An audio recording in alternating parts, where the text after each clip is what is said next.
Whenever I get a ping, I think about my ding-a-ling-a-ling. I'm a big wiener because I got a big Peter, my ding-a-ling-a-ling. I like my ding-a-ling-a-ling. I don't have to be smart, I already got the part. Let me show you my ding-a-ling-a-ling before I depart. I got the power, I'm the man of the hour. All I have to do is step out of the shower and see my ding-a-ling-a-ling. Oh, I'm the king. It's good to be the king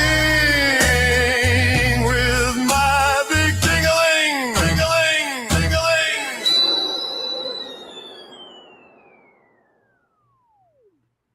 Whenever there was land on the edge of nowhere, and a voice on a glowing screen said, build it outside the system, said, this is what freedom means. They came with hope in their pockets and stories they wanted to prove. A crowd could feel like a family when everyone believes the same truth. They called it the community, they called it a stand, but a vision gets heavy when it's held in one hand. Welcome to Batterio, a dream meets the ground, where the words sound louder than the silence around. You don't see the fault lines till the camera rolls back. This ain't the promise they sold you, but it's a story after the ad, after what bears in the comments. There were rules without names. Loyalty felt like shelter till it started to feel the same. Every joke had a lesson, every line had a side, and if you laughed at the wrong moment, you were standing outside. Who decides what's betrayal? Who decides what's a test? When a movement calls itself truth, what happens to the rest? This is Batterio. After the stream fades out, after the leaf stays quiet, and the believers sort it out. You don't leave with nothing, you don't leave unchanged. This ain't the myth they handed you, it's what remains.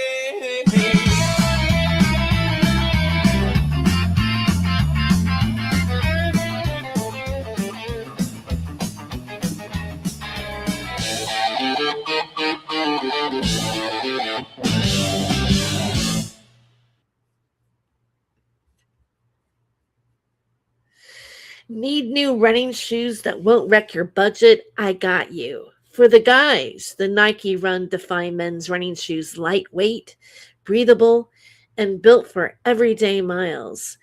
Whether you're hitting the pavement or just active, these are your go-to. For the women, the Nike Revolution 8 women's running shoes. Comfort meets performance with a sleek design that works just as hard as you do. From workouts to daily wear, cushion support, style, it's everything you expect from Nike without the premium price tag.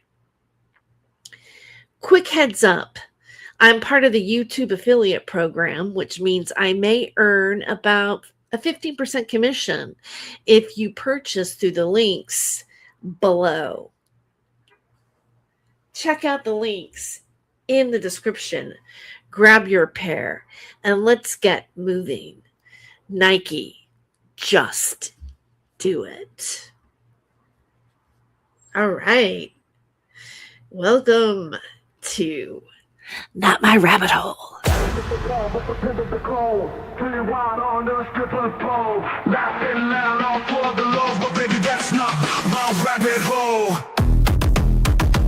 He ain't no Saint Germain, no crown, no name. He plays the game, sharp as a flame.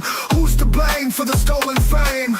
A shadow dance in the devil's frame. Caught in a rabbit hole, losing control, spinning wild on a stripper pole. Laughing loud, all for the lulz, but baby, that's not my rabbit hole. City lights and sirens scream, truth and lies blend like a dream. Wicked smiles, a clever scheme, chasing gold in the neon gleam. Go in the rabbit hole, losing control, spinning wild on the stripper pole. Laughing loud, all for the lulz, but baby, that's not my rabbit hole.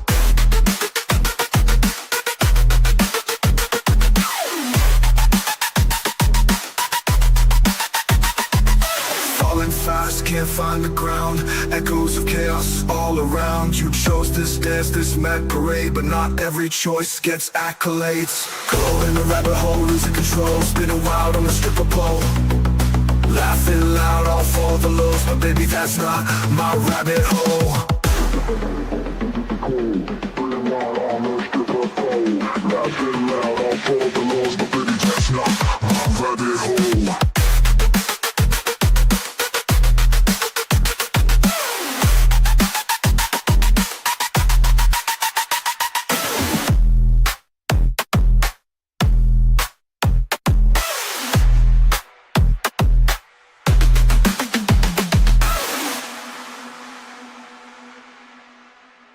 City lights and sirens scream, truth and lies blend like a dream. Wicked smiles, a clever scheme, chasing gold in the neon gleam. Going down the rabbit hole, losing control, spinning wild on the stripper pole. Laughing loud, all for the lows, but baby, that's not my rabbit hole.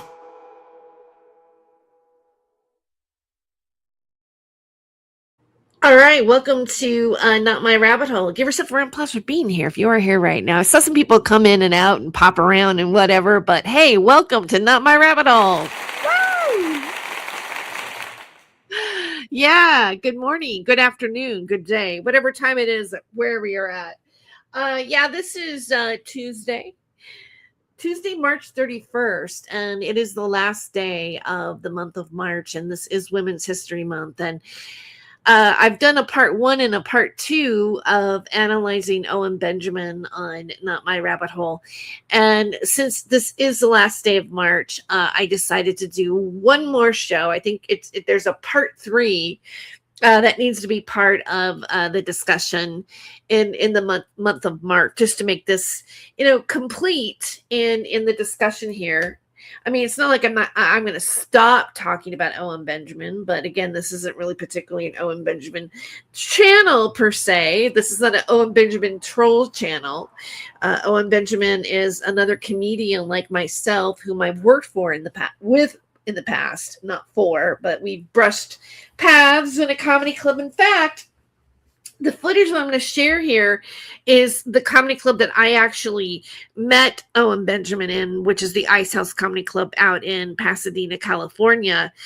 And what I'm going to show here, apparently there is a comedian that made sexual harassment claims against Owen Benjamin. And I played some of this footage in a video that I did on Friday the 13th. And so I'm going to play it here again. That video, I was talking about a bunch of random things. And there's a couple of shows that I've done that had a different title. It wasn't really about Owen Benjamin specific, but, I talked about Owen Benjamin. So some of the stuff I'm going to show today is going to be repeat content that I've already covered. So it's in part. So this will be part of part 3, because I think it's really important to point this out. The thing that's interesting to me about the sexual harassment allegations is that it's another man. It's a male comic. And being that, let's face it, Owen Benjamin has anti-gay sentiments, more specifically about his accusations against his own father and the anger that he has there in his assumptions of his own father's sexuality. There seems to be, in his rhetoric that he does on his streams and has for a long time, he's been not accepting to the gay community. And so I just find it interesting that there's a male comedian coming forward and claiming that they were sexually harassed by Owen Benjamin. And I'm going to do a share screen on one of my prior videos, and I'm going to go to the let me find the exact mark here. I've got myself time stamped. I mean, I've got the show time stamped as where it starts at. So, and I'm probably going to just let it play for a while. I mean, there's quite a bit here that I have sourced, and I want to go ahead and play a lot of it. I might stop it here and there in the conversation. In fact, I think I'm going to go to a much fuller screen on this here. I don't want this in here. Okay.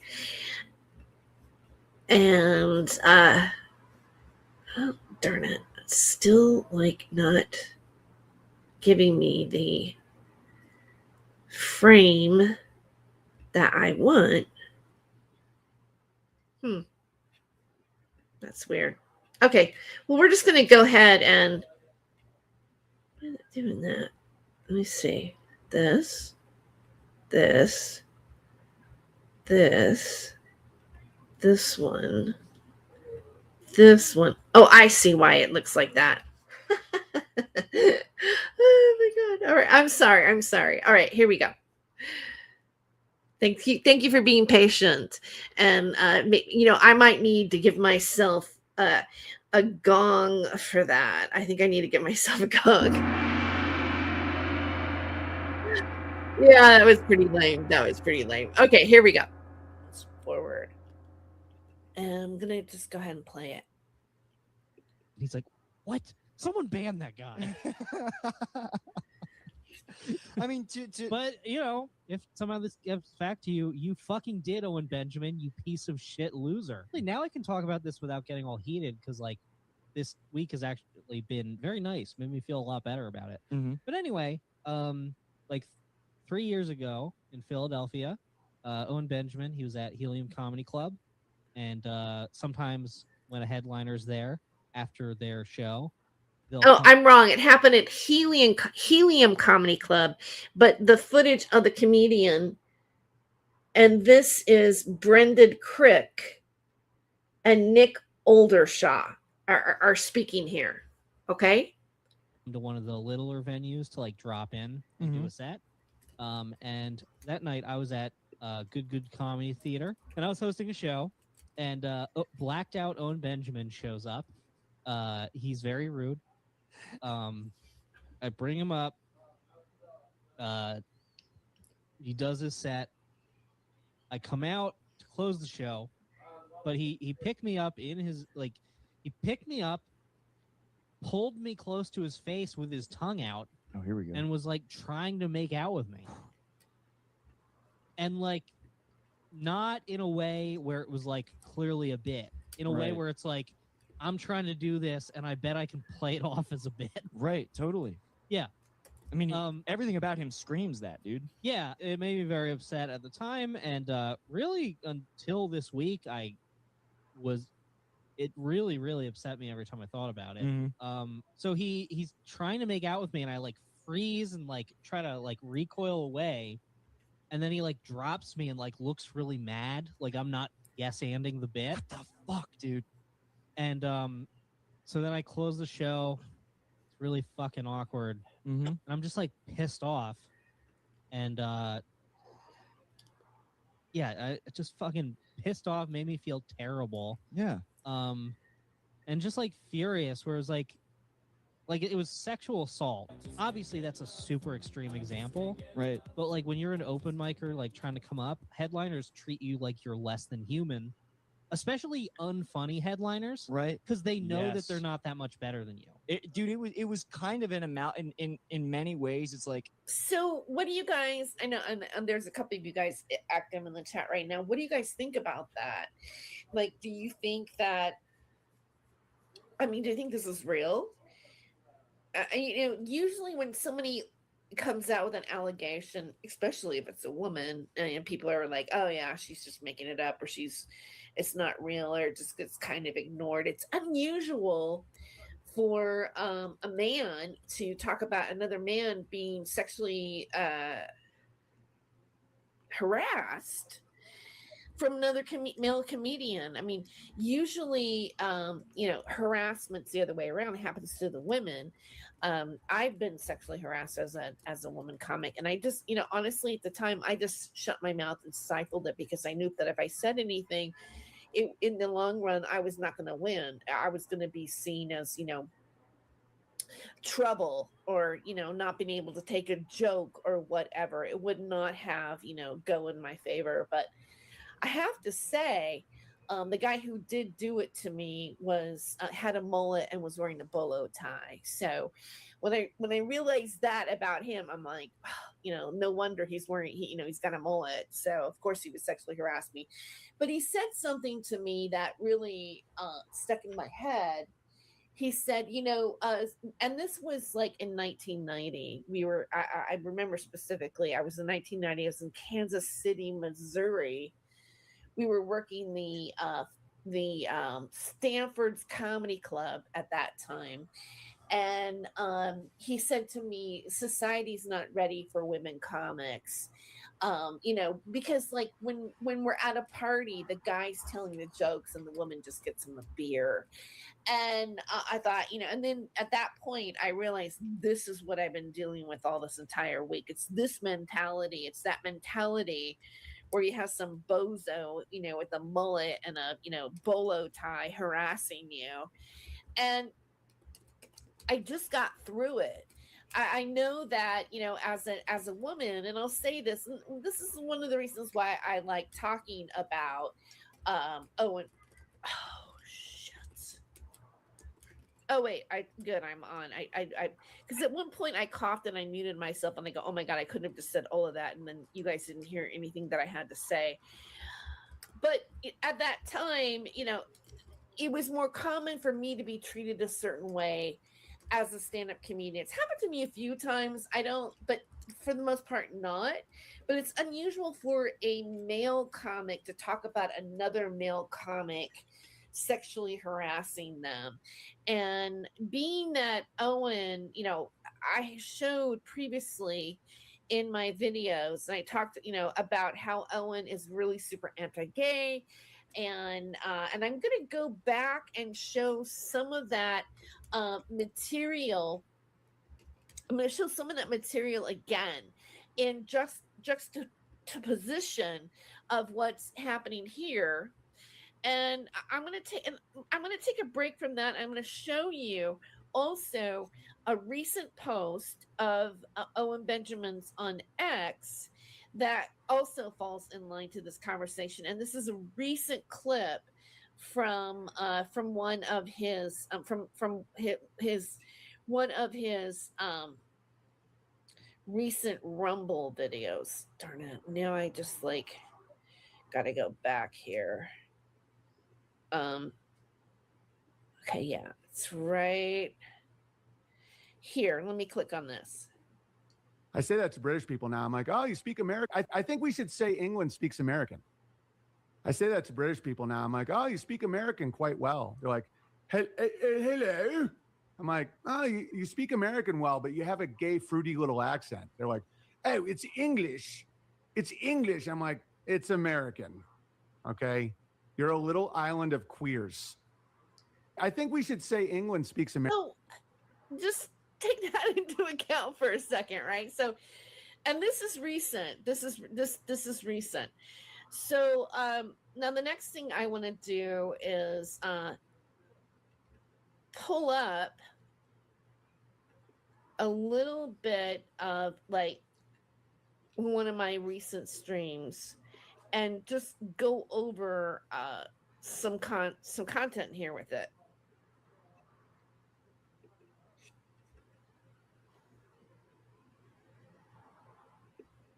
Because, well, okay, let me just play it. Section 9, the daddy issue. But I think it's a lot of projection. You know, his father's homosexual. I think he's a homosexual. I think he jerked. Owen was the one trying to prove his father was a homosexual when he was betraying his mother. We found him doing some real sneaky, fruity stuff, but there's way, way, way, way more evidence that I'm actually a homosexual than Owen's father. That's kind of hilarious. But Owen's so homophobic that he was trying really hard to find evidence. A lot of circumstantial shit, though, and betrayal. The father and son loop. Owen's relationship cycle never changes. Admire, align, resent, attack.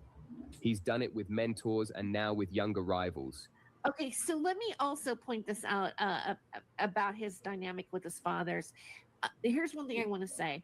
One of the first books that was okay, I'm going to skip a little bit ahead of this and get to his relationship with his father.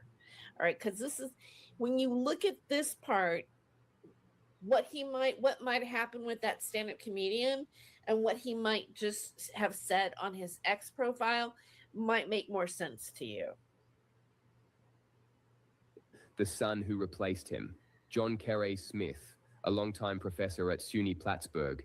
He taught rhetoric as the art of persuasion, not just to students, but even to government agencies. Rhetorical vision and the inaugurals, like in all of them, need credibility, believability, and legitimacy. For Reagan, legitimacy and credibility are drawn from the experience of the American people.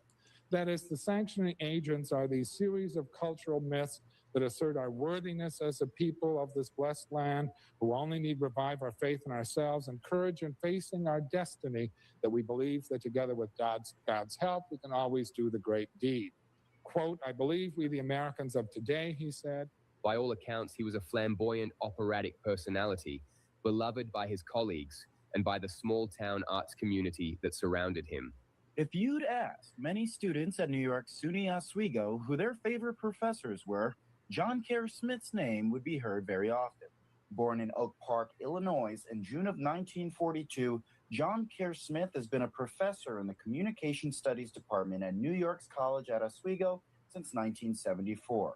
As a graduate of Northwestern, Smith enjoyed acting in various operas. Opera was something I was very interested in, both as an undergraduate at Northwestern. I did the WAMU show, which was the student variety show that the students wrote, edited, performed, and so on. In his early comedy days, Owen actually celebrated his father's eccentric feminine energy. He'd mimic his dad's operatic flair on stage, the hand gestures, the singing, the theatrical confidence, turning it all into lighthearted stand-up material. My dad's funny. He's a public speech professor, rhetoric, sings opera, a lot of colorful bathrobes. He's a very fruity man. Like he'll go, I didn't understand it when I was young, you know, he'd go into like Walmart or something and just be like, out of nowhere, just, I'm a little teapot, short and stout. Here is my handle. Here's the other handle. Oh my God, I'm a sugar bowl. There was a time when Owen celebrated his dad's humor, gentle, wordy, and full of puns. In fact, he even uploaded a wholesome little video called Jokes with My Dad, where the two of them traded one-liners and laughed together like old friends. But that version of Owen doesn't exist anymore. Well, I had lunch the other day with a friend of mine in the chemistry department, and I said, what happens to chemistry professors when they die? And he said, they bury them. No, that didn't come off. No, that was a good one. You think? Yeah. Without espresso, I get depresso. and I'd like to open up a bakery that featured gender roles. No,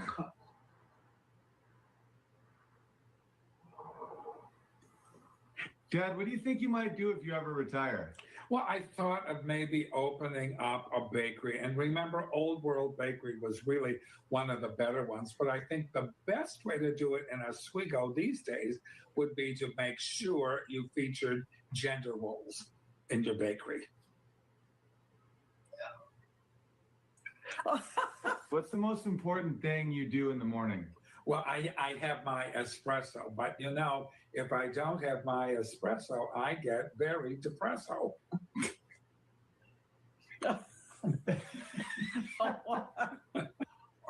Nike's expression is just do it. But if Nike gets depressed, they say, don't it. Okay, I'm going to stop here for a second. Aiken said something. It's actually a very common thing. Problems with fathers is used by Esalen EST style breakthrough groups, landmark forum these days, breakdown person blame, dad rebuild person group identity.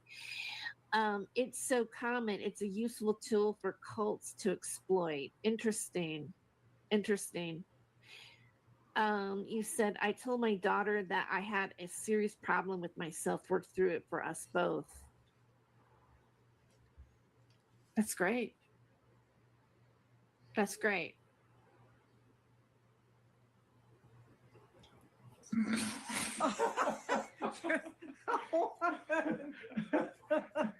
What do you think, Oliver? Years later, he would stream about the same man, not with affection, but with venom. He dissected those same puns he once adored, sneering at them as proof that his father was gay, weak, and embarrassing.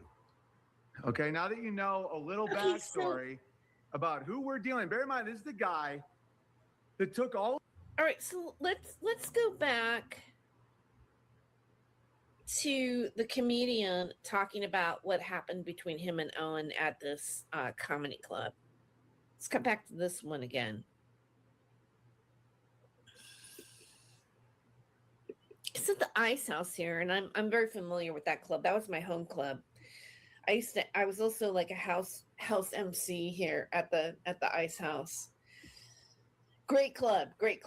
So this is the voice of Brendan Crick, Owen, and it's titled Owen Benjamin, Sex Assault Survivor. Okay. An amalgam. Okay, so I want to make a correction on this because I wasn't familiar with any one of these, either one of these comedians, and I'm gonna try to reach out to them, just to kind of. I'm curious about more detail on this because when you initially search this on the internet, really nothing comes up about it. So the only thing that I found so far is this particular video of this podcast. Now, the comedian that was who's claiming that they were sexually harassed by Owen Benjamin is Nick Oldershaw. This guy right here on stage is Nick Oldershaw. So I just want to point that out. Evolve like your subconscious fears, right? Because there's the comedy aspect. It's a guy who's bigger than you, like having his just way with picking you. me up and doing whatever he wants with me because Right. I'm small and weak. But yeah, it really fucking pissed me off, and like even afterwards I would like tell people about it, and I'd kind So that's Nick's voice right there. like laugh. I'd be like, man, wasn't that crazy? But then like when I would really think about it, I'd be like, fuck, like Yeah. It's psycho shit, dude. yeah, it's psycho shit, and it stuck in there. Yeah, it fucking It sucks. It's not fun. It's not easy to talk about. it certainly isn't. Right. To me back then it was just like, man, this guy's a fucking dickhead. I didn't consider the fact that it was like a genuine expression of like being horny, but that made me feel grimier, where it was like, oh, it wasn't just him being a dick and like touching my body without my permission and making me feel like scared and small. Mm-hmm. It was him like genuinely sexually assaulting me. I don't know. I feel like it was also insane because this is on a show, so it's in front of an audience. Right. So it's like it's It's one of those situations where like he's doing something so brazenly abusive that people almost can't believe it, even though they're seeing it. But anyway, so my buddy Ben, he's posting he posted a thing where he's like, Owen Benjamin paid for my Uber, and I saw that and it just made my stomach hurt. And I started thinking about it all again, and you know, Ben didn't do anything wrong. I'm not saying that, but it just fucking sucks seeing that. And so I tweeted back. And I don't normally post anything that isn't like a straight up joke or anything like, you know, emotional or whatever. It's pretty much straight bits for me. But I tweeted like, oh man, he paid for your Uber that night. All I got was him picking me up without my permission and trying to put his tongue in my mouth. Oh fuck! And then somebody saw it and brought it up like in his on his stream. Yeah, right? on his stream. Yeah. Someone's like, "Why did you sexually assault Brendan Crick?" And he's like, "What? Someone banned that guy." If some of this gets back to you, you fucking did, Owen Benjamin, you piece of shit loser. Yeah. So I guess I'm wrong. I get confused on the two people. Brendan Crick is the person that was like sexually assaulted. Let's go back. This is Brendan Crick. Why does when I looked him up on the internet, it looks like that is Nick Oldershaw. Okay, I pulled up their profiles actually, so we'll go farther in this. Sexually assaulting me.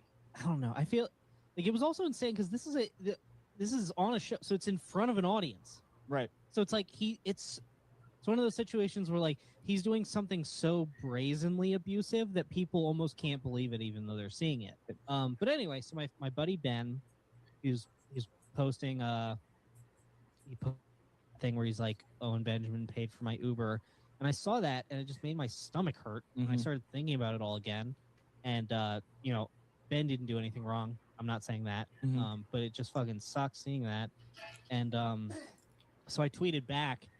And I don't normally post anything that isn't like a straight up joke or anything like, you know, emotional or whatever.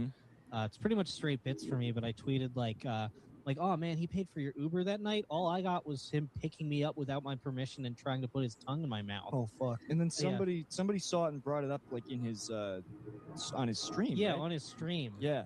Someone's like, "Why did you sexually assault Brendan Crick?" And he's like, "What? Someone banned that guy." If some of this gets back to you, you fucking did, Owen Benjamin, you piece of shit loser. Yeah. And I pray for you that you you know, come to terms with your truth and all that good stuff. You just be gay. There's like supercuts of him like describing like making gay jokes, but like getting way too specific and like describing like male genitals way too much, like almost wistfully. What a fucking loser. God damn. Yeah. What a fucking loser. Like how, because he was like I don't know what people's like I don't know what his reputation was with like working comics or anything, but he had like a solid career. And then he tanked it by like saying the N-word on Twitter or whatever, and like doubling down, and then going on Rogan and like completely shitting the bed, trying to walk it back. Well, he's a retard. He's a complete Okay, so I'm going to stop it there and then go back to some of the footage that I played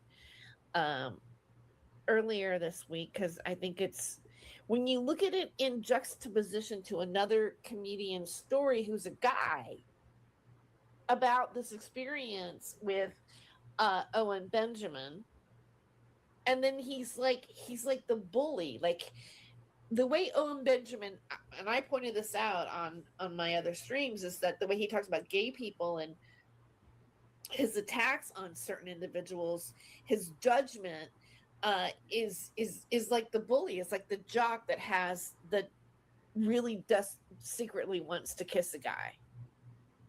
Okay, let me just put it that way.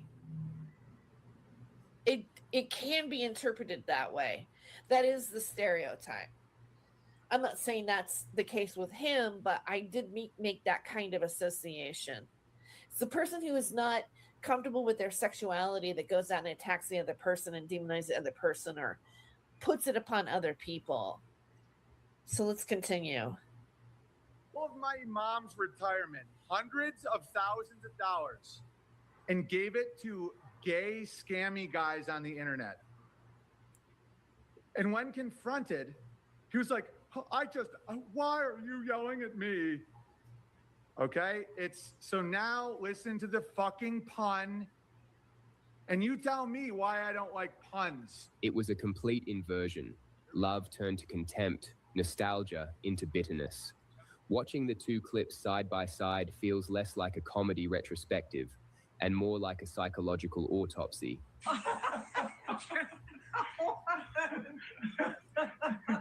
Even the dog's like, this gotta go. And let me tell you something, I don't know why, but sometimes I feel compassion for him. I feel compassionate for him at times because, and I know there's things that he's doing. Okay, and I go through that until I watch the soccer mom video. But so I'm gonna skip through let's skip through Terry's compassion for right now. And not to say that I wasn't genuine in that moment, but I've learned what a manipulator Owen Benjamin is, and so that's unfortunate. I'll show you that video here in a minute when we take a break. But let's go around right here. Probably somehow liked it, wanted it. They consented. Like there's something that happened in his family dynamics. horror show. My wife, Amy, was one of the only people to call him. My brother's wife did a great job with him too. But when it first happened, my wife, Amy, made sure she found the hospital, made sure we called, let him know we cared. And he was like, that means... I mean, this is a dynamic, as a comedian, when I watch Owen Benjamin, I'm in awe. I like him. I think he's funny. I think he's good at what he does. He plays music. He's freaking amazing. But this is the other side of what comedians can be. Because we're all kind of a little fucked up. How do you think we got funny? So much to... Okay. I mean, I don't mean to be stereotypical, but you don't make, sometimes making a joke is a way of dealing with something. You don't make jokes about everything's great. You're making jokes at the shit. You're making the shit laugh so we can deal with it. We cared. We were actually trying to find out where he was, trying to help him any way we could. We were going to send him flowers. As soon as he got better, I don't even think he knows my wife's name. He never called and said thanks. He doesn't give a shit. She did it because she's a good person. Part of me wants to give him a hug. Seriously. I'm not saying it excuses him for what he's done or does, but he's hurting really deep down. He's not okay. Because it's the right thing to do. He doesn't know the names of my kids. Why would he? Why would he? It's his ride. My mom is in her 80s. One second. And she's not aging mentally at all. I told her today, it's like I'm talking to a 40-year-old. She is aging physically, she needs a lot more naps. I think some of them could have been phrased differently. Because I think that's why you guys are such a good combo, because he's the rhetoric guy, but you're the English professor. So he throws the charm out, but you want to tweak it and boil it down a little. So what jokes do you think need a little tweaking? Oh, gosh. It was the gender roles one. You thought he phrased it bad. Oh, I did. That it needs to, gender roles has to be set apart as the title of the store. Dad, you hearing the notes? Yeah. So we've come up with the gender rolls has to be the title of the bakery, not the name of the actual rolls. Oh. Okay. And the Nike slogan needs a flow. Oh. So it's just do it. The Press Brother, just don't it. Okay. You guys want to try again? No, I'm tired.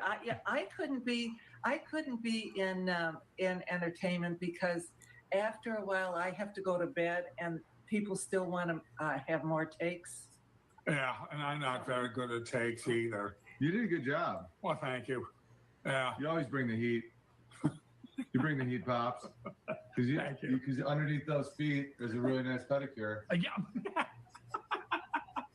My dad, when my mom when my mom had surgery on her bladder or something a few years ago, my dad wouldn't drive her home from the hospital because he was afraid it was going to snow.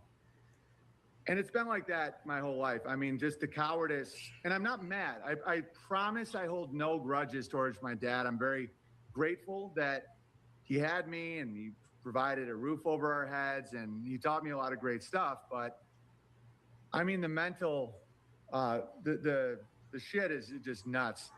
But somewhere along the line, the affection curdled. As Owen's worldview hardened, so did his attitude toward the very traits he once admired. The man who once laughed with. Yeah, a lot of my takedowns of liars definitely has to do with my father because I hate them. So that explains that. So if you might be thinking, why do you fucking go after liars so hard? Fox even asked me that in Spain. He was like, man, you really go after it.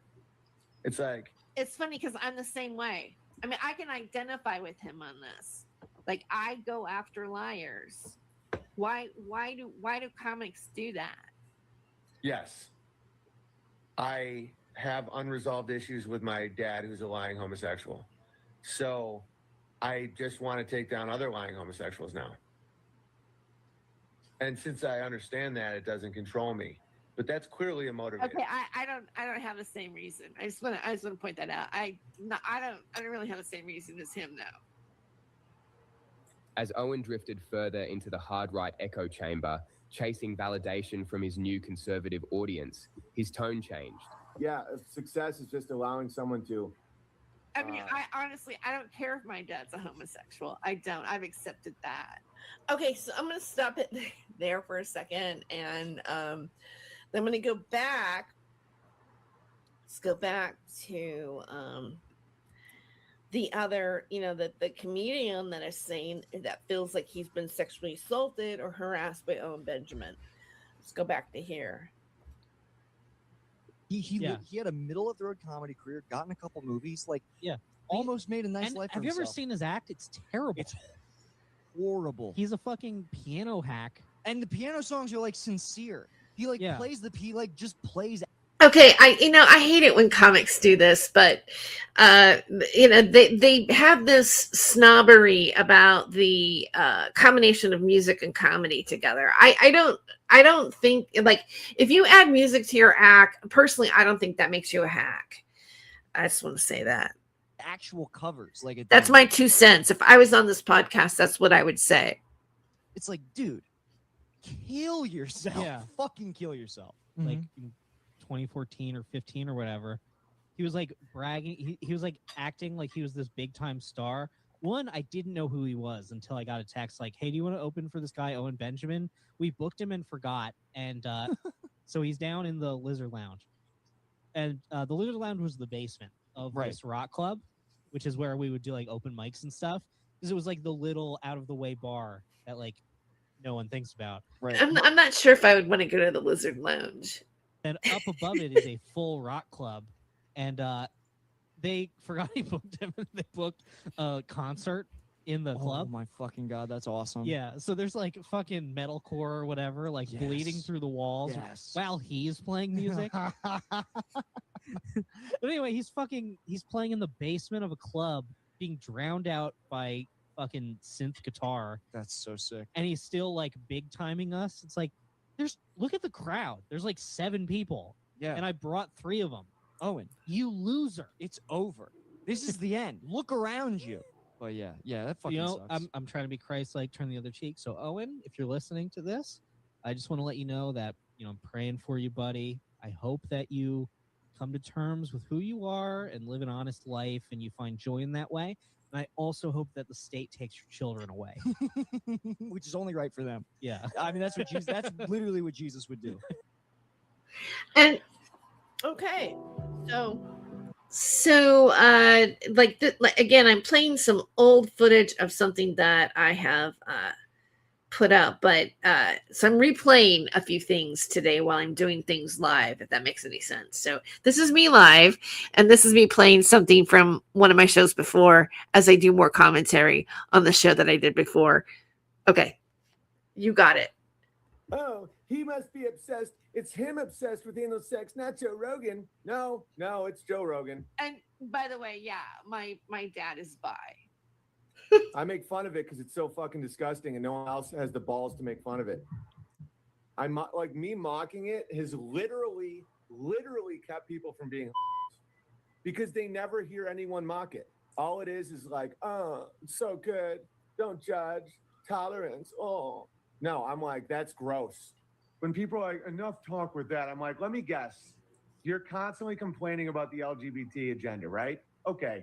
Well, that doesn't work at all. You want to know what does work? And what's interesting is like when I watched the footage of Bertaria, he almost treats one of the guys like that, like he picks on him. He talks about him being shorter and him wearing the short pants and this and that. And so, Owen, I mean, to me, when I watch this part of Owen, I feel like he is like, this is the bully. This is the bully in class. This is the guy who bullied the people that were gay. And you take that like a few notches farther, and this kind of mentality is the reason why the guy killed the gay guy or beat them up to death.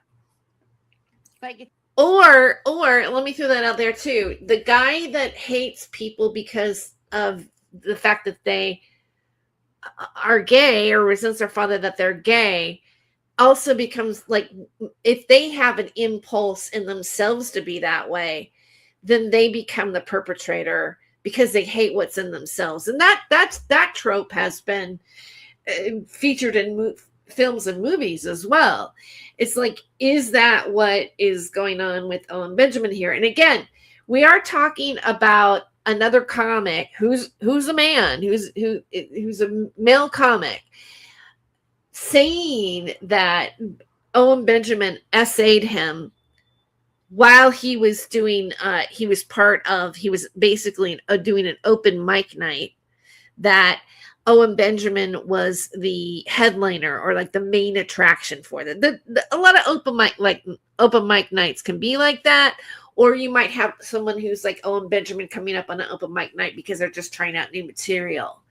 That happens as well, but a lot of times they'll have the people who are doing more amateur or not the main attraction. Then they'll have like a closer who is like an Owen Benjamin who's going to like bring the night together in the end.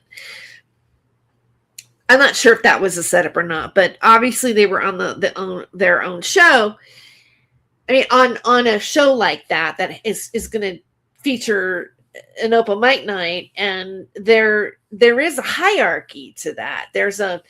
Owen Benjamin is a more powerful figure within that comedy paradigm. It's now, are these accusations true? I don't know. Is he guilty of it? I'm not saying Owen's guilty of it. I'm just saying that these are the statements that have been said. And I would like to, I want to look for these comedians. I want to follow up on this. And you know what? I wouldn't mind even following up on Owen Benjamin, because from what I can tell online, Owen Benjamin's press, his people, him, whatever, he's never made a public statement about these allegations. He's never disputed them. And there's never been any type of court case surrounding what I'm showing right now. Could go there. And that's the scary part. That's why you have to you gotta get that in check. Talking about depends. People, I get it. My wife's the same way. She's no more depends talk. I get it. But it's like, okay, then no more complaining about the LGBT agenda. I just know how to get it done. You combat that rhetoric with disgust. What had once been awkward comedy about family turned into full-blown resentment.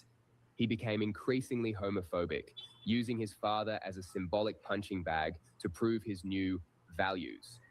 In one particularly cruel broadcast titled Sins of the Father, he publicly humiliated the man who had once cheered for him from the front row. On that stream, Owen accused his father of being a homosexual narcissist who had, in his words, extorted his mother's retirement money to fund relationships with other men, even claiming that his dad slept with his own godfather. What he called revelation looked more like revenge, a son rewriting his family history to fit the ideology he thought would finally make him a man. So yeah, for people that want to keep shaming me about my dad, like Alex Jones, oh, Owen has daddy issues. Yeah, I do, Alex. I do. But I've dealt with it as best as I can. My dad was a suicidal, homosexual narcissist that stole my mother's retirement. Yeah, I mean, I definitely have some daddy issues.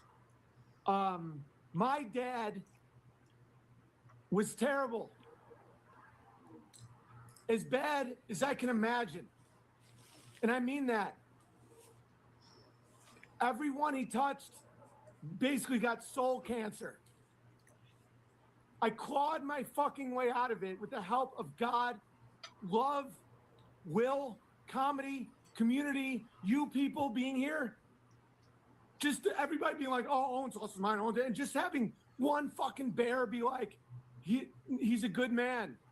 1 in 100 can help me. You people were part of this. My dad fucked my godfather. My dad gave hundreds of thousands of dollars to male prostitutes. My dad threatened to kill himself my whole childhood. We survived. Not only are we surviving, we're fucking thriving. Mock the devil. My son will never have to go through that.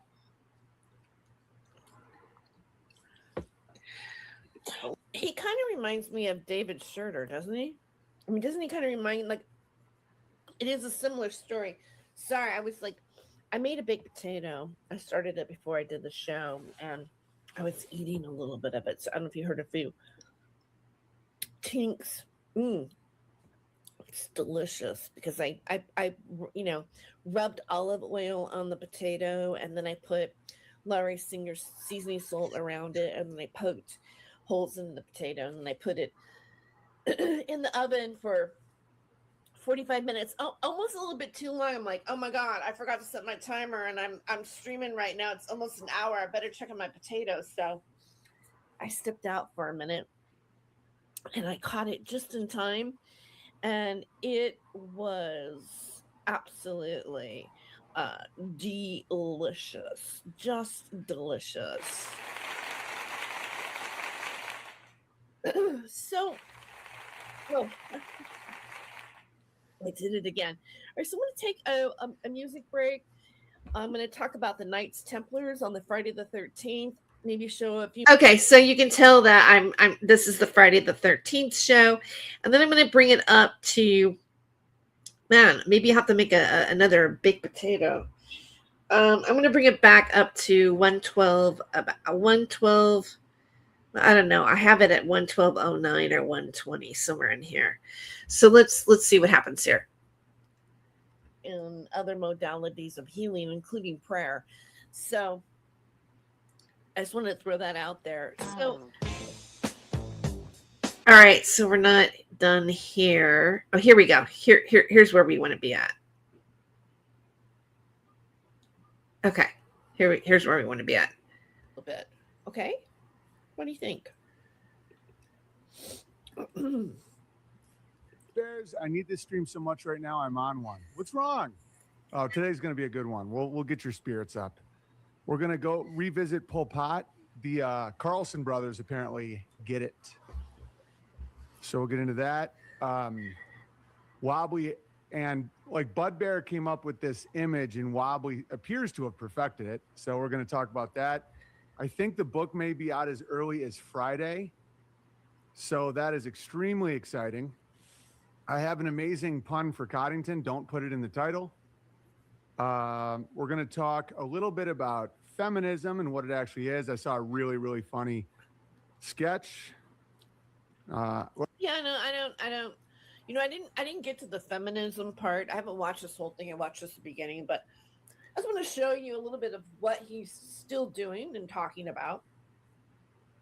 By the way, this is Women's History Month, and for Women's History Month, Owen Benjamin is a topic. Now, this is the theme of it is thank God it's Friday the 13th, but I probably will be using some of this footage in other podcasts. And by the way, I just uploaded, which is exactly what I'm doing right now. My first video about Owen Benjamin on Spotify, and we'll talk about that here in just a second. All right, let's play it. We'll see how cows have done compared to the S&P, and updates at Ursa Rio, and who I think is in charge of the sleeper cells, or who can find the sleeper cells in America. I mean, it's the GOG of war. Content, put that one in the title. No, I love your puns in the titles. Honestly, I do. Just not one that's like 3 seconds of the stream. It has to be more. Like, you can put the GOG of war instead of the fog, because I got sleep last night, but not as much as I should have, because I started looking into. All these videos are all over Twitter of everybody getting bombed, and the radio, the radar detectors all over the Middle East are destroyed, and all this stuff. And I was like, what is going on? Then I realized it's really hard to tell what's real and what's not on the internet. And we all know that. But I like to still look at the narratives, because narratives affect people whether you like it or not. And behind the scenes, the narrative that's presented. What's real, Owen? I'm wondering about, Brendan Crick. Is that his name? Brendan Crick. Yep. The comedian that says you hit on him or sexually assault him. Is that real on the internet? I mean, do you have a response about that, Owen Benjamin? Is that real, or is that just somebody attacking you? What's going on here? And so that's what I was looking up on. I'm going to pause this for a second, because I actually tried to find that out I did a ChatGPT search on that. And so let me just kind of show like the ChatGPT that I looked. And again, this is ChatGPT, so it might still exist out there, but basically what ChatGPT does is scrape the internet for the allegations. And I am live streaming right now. I was showing some old footage, but this is me talking in the moment. So it gives a report on allegations involving Nick Oldershaw, Owen Benjamin, and Brendan Crick. Executive summary. The research found substantial online discussion alleging that comedian Brendan Crick was sexually assaulted by comedian Owen Benjamin, and that Crick later discussed it publicly, often described as on the podcast Coward Hour. However, within the sources retrievable for this report, I did not find a primary source transcript or accessible recording that can be directly quoted to substantiate the specific details of the allegations. The described content, location, witnesses, the most concrete pointer to primary source content is a contemporaneous Reddit post that claims the relevant discussion occurs in specific Coward Hour. So we found the video where I've been playing that on this stream right now, but there's also like Reddit conversation about this as well. The concrete pointer to primary source content is a contemporaneous Reddit post that claims the relevant discussion occurs in specific Coward Hour episode and provides a timestamp. OB stuff starts at 4:49 minutes. Regarding the user's central premise, Nick Oldershaw's allegations. So Nick Oldershaw's allegations that Owen Benjamin sexually harassed or assaulted. Okay, so it's not Nick Oldershaw. It's Benjamin Crick who says it. But when you get down to here, and this is what I was really interested in finding out, because here's like the different places that it shows up. So Oldershaw Crick is the podcaster.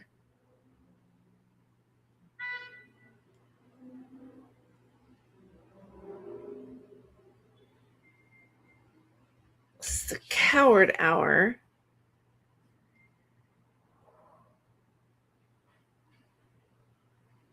In the retrieved sources, Oldershaw appears primarily as a stand-up comedian podcaster associated with Coward Hour, a show described as part of the Hard Times podcast network and framed in Hard Times copy as hosted by Brendan Crick and Nick Oldershaw.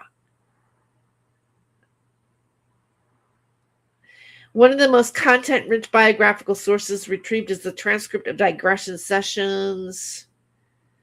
Oldershaw slept in his car, donated plasma.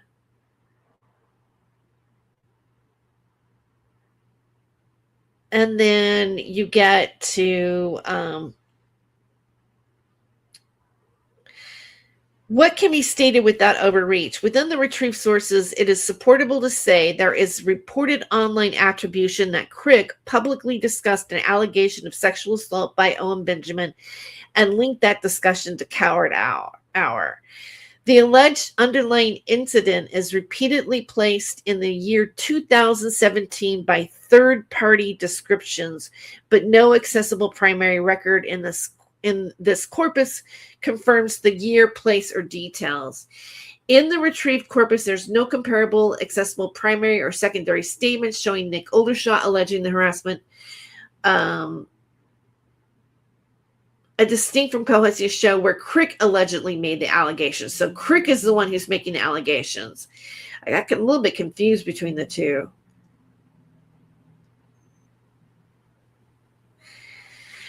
Responses from Owen Benjamin or representatives. In the sources retrieved for this report, I did not locate an on-record statement from Owen Benjamin or representative directly addressing the Crick Oldershaw allegations, whether denial, admission, threat of legal action, demand for retraction, or similar. The self-published owenbenjamin.com page retrieved here is general promotional material and does not address the allegations. There is an evidence gap rather than an affirmative claim that no response exists anywhere, especially given the likelihood that the responses could exist on long-form live stream platforms behind paywalls or in removed content. There's legal records, there's no court filings, police reports, or docket entries were identified within the retrieved sources that could be tied to these specific allegations. The only litigation-related content encountered in the retrieved sources relates to other Owen Benjamin controversies, platform bans, and unrelated legal disputes described in general biographies, not to the alleged sexual harassment assault claim at issue. Handling disputed or uncorroborated claims. Because the core wrongdoing claim is serious and potentially defamatory if presented as fact, this report treats the allegation as a claim circulating in online Discord, Reddit posts, and repost platform snippet indicate the allegation and suggest a podcast disclosure exists, which we've played today here on Not My Rabbit Hole.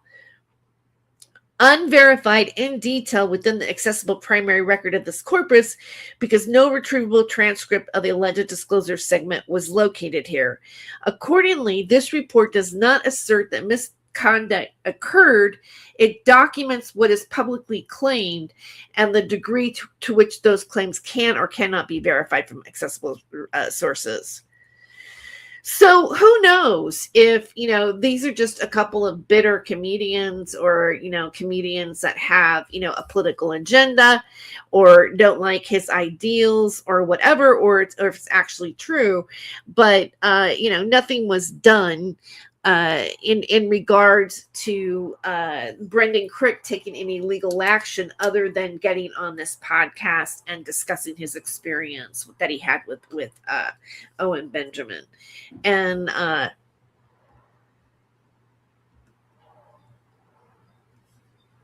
I do find it kind of interesting that it is actually out there in the domain of things. So this is Brendan Crick. This is him on Kill Tony.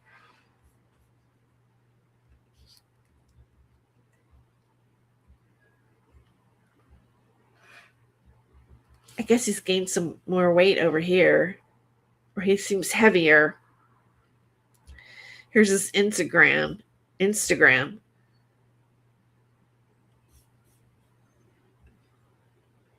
Anyway. I just thought, and then I guess I could show you Nick Oldershaw. This is Nick, I guess I don't have Nick pulled up. Well, you saw Burning Crick. I don't think it's really worth showing the other guy. Okay, so let's continue a little bit more. Actually, you know what? Let's continue a little bit more with Owen Benjamin, and then we'll take a break here pretty soon and have some more music. Always kind of, it's like kind of true, you know. But is it kind of true? There's always aspects of it we don't see, like the glyphosate thing with Trump. Actually, I totally see why they did that, and it's not even a bad move. And that does not mean I'm pro glyphosate. In fact, I grow my own food, and I will spend way more to get anything without glyphosate in it because I think it's really bad for you. But if you really look into what was going on with that bill, it was about American production and there's a serious lack of food production in America. And with the amount of dependent people that need food every day, glyphosate is actually miraculous type situation. Statement? I mean, he just says it, but he doesn't give any sources or statistics. It's just his opinion, really. I need a little more here. Need a little more. And so I'm trying to figure out this war stuff. Well, wait, you have an IQ 147. I guess maybe you don't think you have to give any examples or anything, right? Because the optics are so... Is that it? Oh, bad. You know, they blew up a school, and Trump said it was a Tomahawk missile, but it was definitely from China. And this guy's like, you're trying to tell us that one day into a war, Iran blew up their own school with like an American missile? And Trump's like, we just got started, but it's already over. And so I'm trying to figure all this. That's a good Trump impression. I have to give it to him for that. Out. And I can't remember the point I was making. Shit. What is your point? Because you know what? That's a real big tragedy. That the bombing of the school, that's a big tragedy. Where's the empathy? I thought you were like this big intuitive impact. Because later on in the video, or maybe it was like yesterday's video, because we did 2 videos back to back, and it kind of bleeped into him a couple times. And he was going on about how his pineal gland is so huge and wonderful and clear. And, you know, how he saw auras as a child. And, you know, he's apparently this big empath, but I don't see it. I don't know about you guys, but I just don't feel it. I think Bill Clinton was, you know, showing more empathy post the Epstein deposition with his tears and everything. We're probably going to end on that a little bit tonight, that commentary. You know, he showed more empathy after the deposition. I don't know about your guys' feelings about that, but I can't get over... I did not have sexual relations with that woman. Like, I just really can't get over the blue dress thing. And I don't really think it helps that Epstein had a painting of Bill Clinton in the blue dress either, because it means that they kind of think it's funny. Whoever the artist is to me, it says, you know, Bill Clinton in the blue dress, like he's guilty. He's wearing, it says a lot of stuff that I don't know. What do you think about that, Owen Benjamin? What do you think? Hang on, what was it? I was trying to figure out the Gog of War. Lost it. Hello, everybody. What is going down? All right. Well, I still believe this. I don't know. I don't have enough information. You know, Yogi and those guys are saying that live in Israel are saying it's wildly overblown, you know, that not much is happening, just like all the time. Hello, I guess that's Yogi Bear, right? Yogi the Bear. Dimitri. Iran bombed BB's train of thought. No, it's not true, Coddington. I can't remember what I was going to say. Drunk is retarded, but Coddington Bear. Crush is super hard sometimes. Yeah. I mean, he's retard maxing hard, like really hard. But, you know, it's really hard to find like the things that I know are true all the time apply no matter what. It's all BS. Well, there is always something true about it. It's not just all BS. Like to say everything is fake. Okay, but what about the guy who said that you kind of like sexually harassed the other comedian, the male comedian who said that you sexually harassed them? Is that all BS, or is there some truth in that? I mean, I can't help but like pinpoint this back on him. His rationale should be questioned and tested on himself, on Owen. Is in my opinion, it's a bit of a trap. It leads to nihilism. But, you know, it does appear like the Golden Gate Bridge is on the table, because I was tweeting that, you know, Kushner at this point is probably telling Trump to leave a little genie lamp and some carpets that say property of Iran and then blow up the Golden Gate Bridge. Like the dog. Yeah, well, that's all what wizardry is. And that's why check out this book cover. Okay, so now here's somebody who has been, you know, his demographic is the Christian demographic, basically. Conservative Christian. But now he's going to sell a book about that involves it has wizardry in the title. All right, so here we go with this. Here we go. This could be out by this Friday, which would be epic. Friday the 13th. Did it come out? I wonder. How to Slay a Wizard, Owen Benjamin. How to Slay a Wizard, Owen Benjamin. He's going to tell you how to slay a wizard. And, you know, he's got the microphone here and the sword. Well, he's kind of right about that. Let's give that a round of applause. What do you think I'm doing, Owen? Continue. Okay, here we go. And Wobbly's done several more passes since this. I just love that so much. Budbear came up with the idea of like a sword and a stone, but a wizard hat thing. And then how like King Arthur. So King Arthur and almost Templar like. Wow. We're going to get to the Templars here in a second. Wobbly just made it beautiful. And then slay and wizard, because if it's just slay, it sounds gay. But I was. Oh no, it especially can't sound gay after, you know, you have allegations of another comic saying that you basically hit on him or sexually harassed him while he opened up for you on stage, right? You're the headliner. Maybe he was the feature act. Is that it, Owen? Why you play like you're anti-gay? Like, what's going on here? What kind of wizard sword are you playing there, Owen? I was very insistent on the colors, and I'll show you why. 1 second. I am going to show you a scene, and I know I have it. I can just upload it. And an insane synchronicity too. Insane today. It was so funny about the Goldbacks. Where can I find this? Talk amongst yourselves there, but you know what? How about while I'm looking real quick, you can check out the. Okay, so he's overpopulated. Oh, you should just shop. Right, and then he. They're very scary, but I just personally, I don't know. I am a white supremacist out.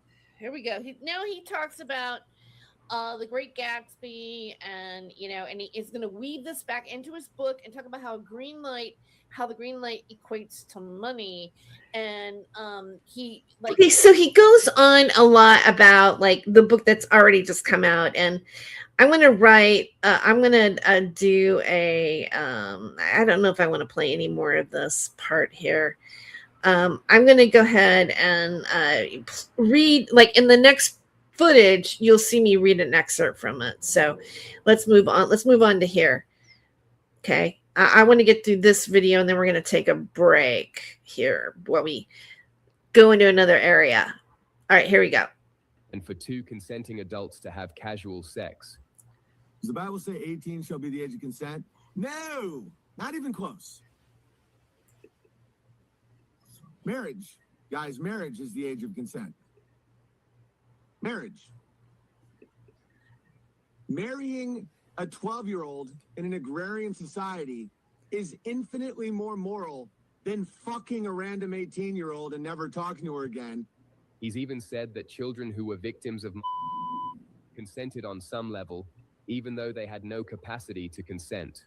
Okay, let me just stop it there for a second. To me, that is just absolute. What he just said is just absolutely shocking.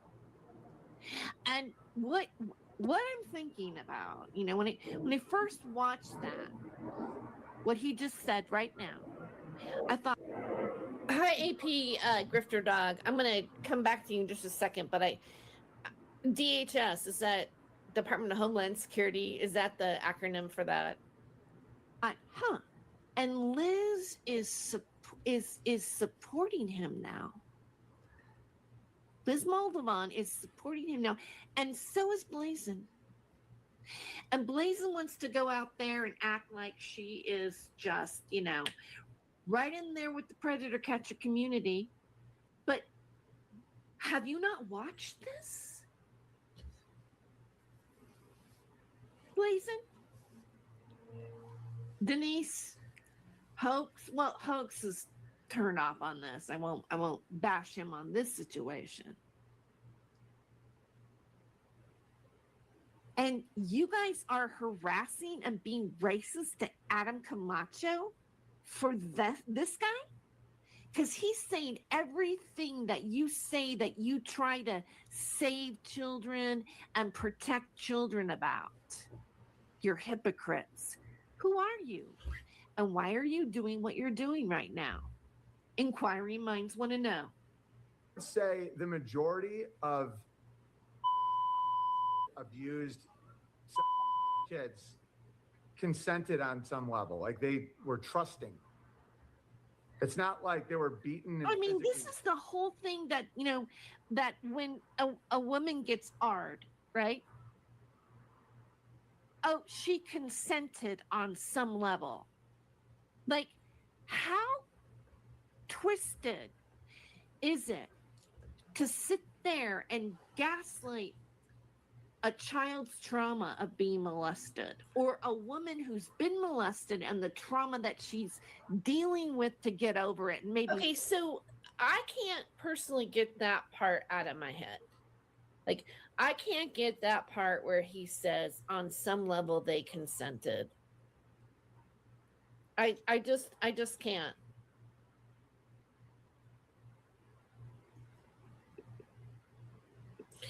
And when you come back to this, the guy who talks about how Owen sexually assaulted him, one more time for the beginning of that.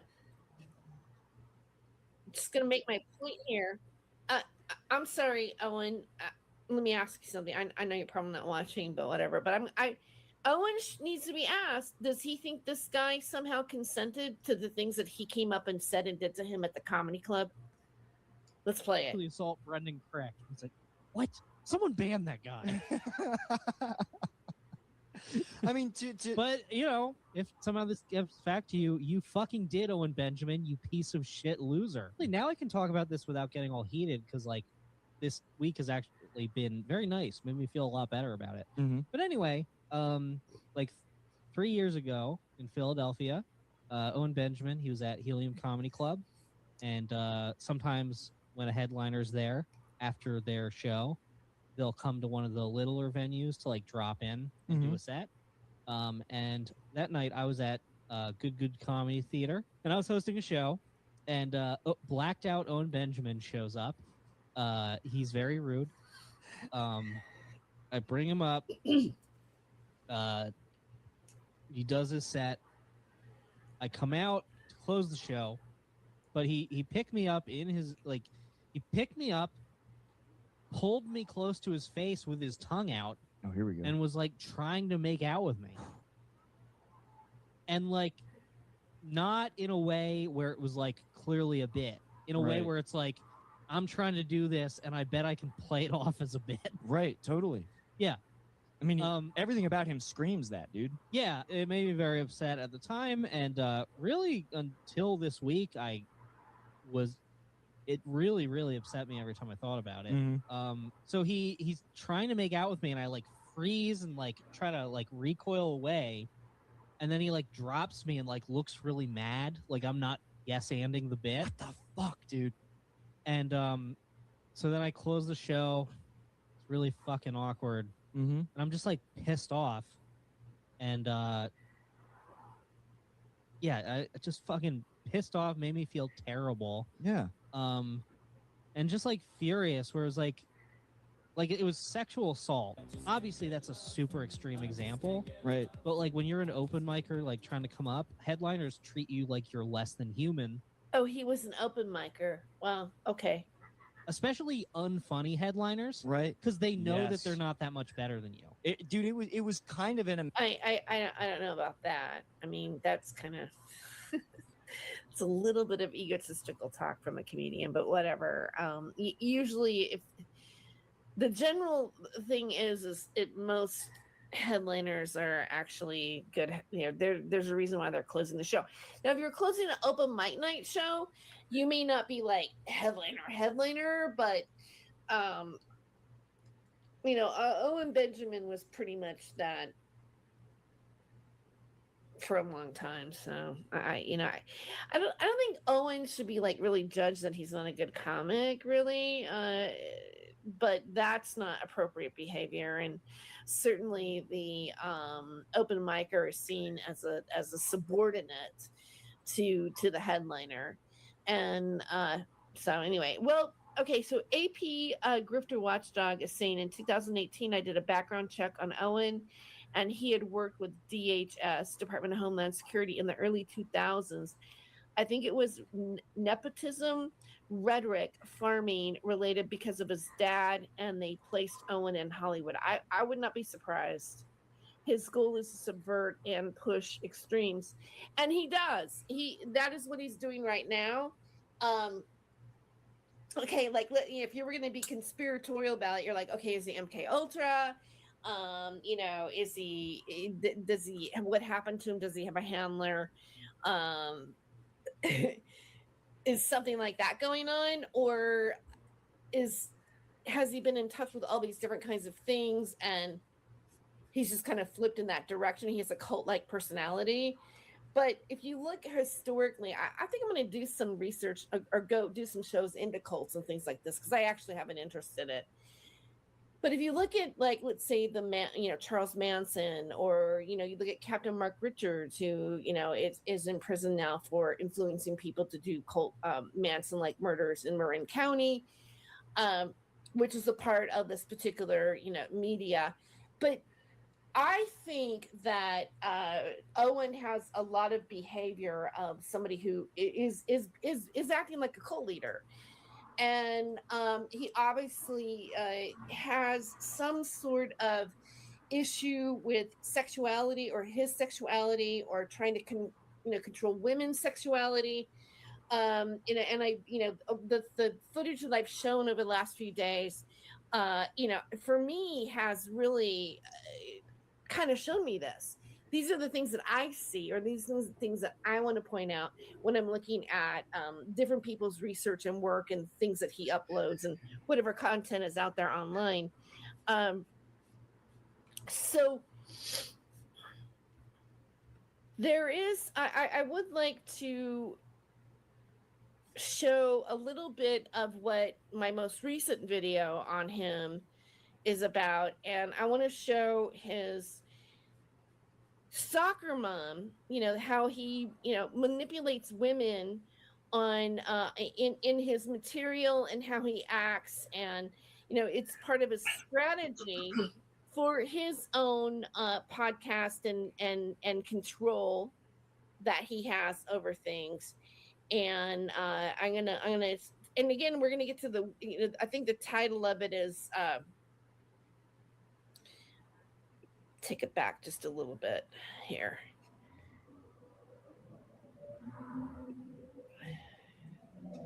Wait. And okay, yeah. So I'm going to just show a little bit more here.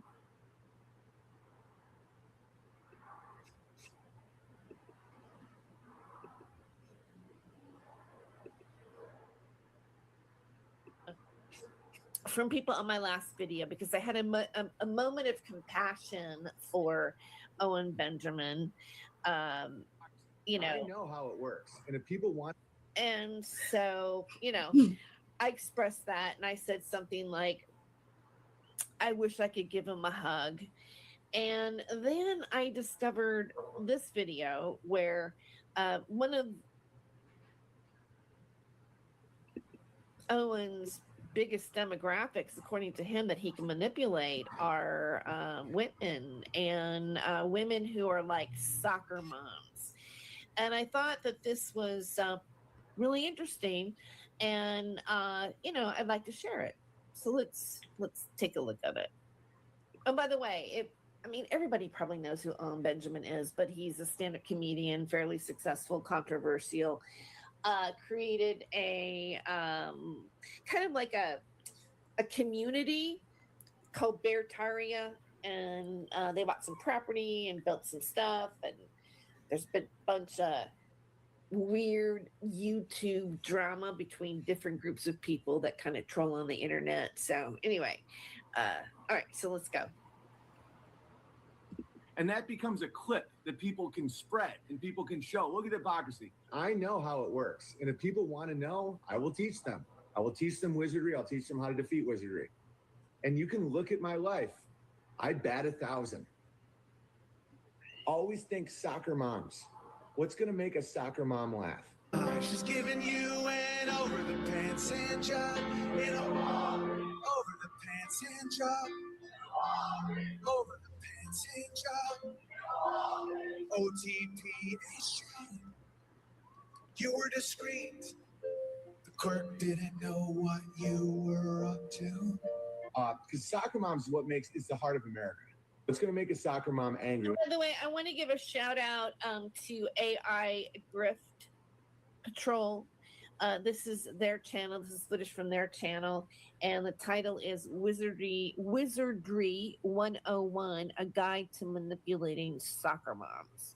And I'll make sure that I put it here in the chat here in a second, and have it in the description of this video afterwards. They can spend all the money they want. I mean, one of those guys, I'm pretty sure, tried to poison my son. So, What's going to make a soccer mom angry? Nightwave Radio and Mersh, the guy that I apologized to for nothing, really just being smug, has doxed my address and sent it out to all his followers to have people come hurt me and my family. What's going to make a soccer mom feel something?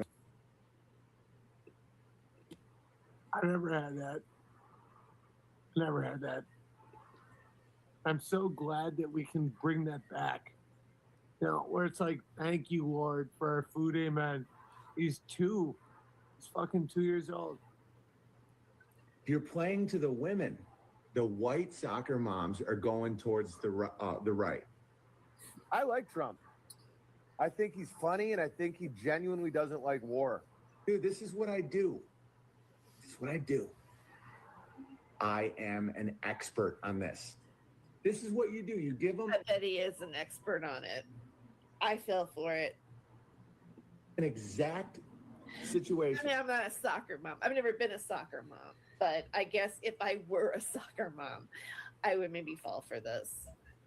I just got kicked off PayPal. Any bank or credit card information linked to your PayPal account cannot be removed, nor can it be used to create a new account. You can still log in to see your account information, but you can't send or receive money. Any money in your balance will be held for 180 days, which after will send you an email. Yeah, I just got kicked off PayPal. So you give them an exact situation. Hey guys, I've been getting tons of emails and comments that your memberships on YouTube have been paused. Yeah, I'm completely demonetized now. And wow, he's a grifter. He's a grifter, huh? He's a grifter.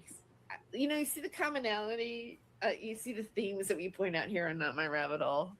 I'm not bummed. It was expected. I told you guys it was going to happen. Strap on your helmet. This is real. White women are now anti the trans movement because their daughters, soccer moms, are playing men in sports. The University of Connecticut student Wow, okay. union asked an appearance by the comedian Owen Benjamin, who had made comments about transgender children and hormone replacement. Yeah, it also cost me my my agent, my manager, my ability to tour in comedy clubs. I haven't been Yeah, back. but it didn't stop you from getting donations to buy products. It sounds like a country western song. I had that thing that, there's always that joke like, what happens in a country western song? You lose your home, your house, your job. I lost my agent. Property, right? I got kicked off of Amazon. I did a few more clubs, but they were booked before that happened. I haven't been allowed back. And if I post where I'm performing on my website, And this is like during the time that I believe, like after this, that's when I got on Blaze TV and I was talking about how he was canceled for his right-wing views. But yeah. Forms call, and I had 7 cancellations in one tour once. So that's why I keep it. I email you the location and you just buy the. Hey man, it happened to the Dixie Chicks. All right. Don't be a puss, Owen. Like, think about the narratives that people have tried to do against me and how I've handled that. As he said, he also did a circle jerk. With Jesus Christ. Jerked off with a guy. Hell, it's happened to her. It's happened to Roseanne. All right. Piece of shit. This is what I'm very good at. Talk about what people care about. Why don't you sell some, powdered milk or something, some protein man powder, build your muscles like Alex Jones. That might work. Files. Oh, interesting. Or, sell some property and, have people be permanent lifetime members for $400 a month. And, that might work too. Yeah. It all works, doesn't it, Owen? Right? And rapists. Oh, Armenians okay. and Jews are roughly similar populations in the United States. Another pedophile arrested, Peter Bedrosian. Blacks and Mexicans see Jews as whites. What I'm saying is what I'm saying. I don't speak in double talk. Wait, is this supposed to be like material that soccer moms like? I think you might be off your mark there, Owen. She's small-hatted. Men in small hats. Men small hat. Man small hat. Small hat and small hat or small hat. Men small hats. They're men in small hats. Small hat. Man small hat. Small hat. Man small hat. Man small hat. Small hat. Small hat. Talk about what people care about. Small hat. Small hat. Okay, so, and that's racist. And because later on in the show, I Google it and I find out, like, I Google men with small hats and I realize that he's referring to a yarmulke. So, here, I don't know if you saw my recent short today, but one of the things that we talk about here on Not My Rabbit Hole is racism and extremism on YouTube and social media. And Owen Benjamin is like he's the epitome of that. And Angela, I appreciate your comments here too as well. You're mentioning your friend always covered Owen right after the Vegas community phased out.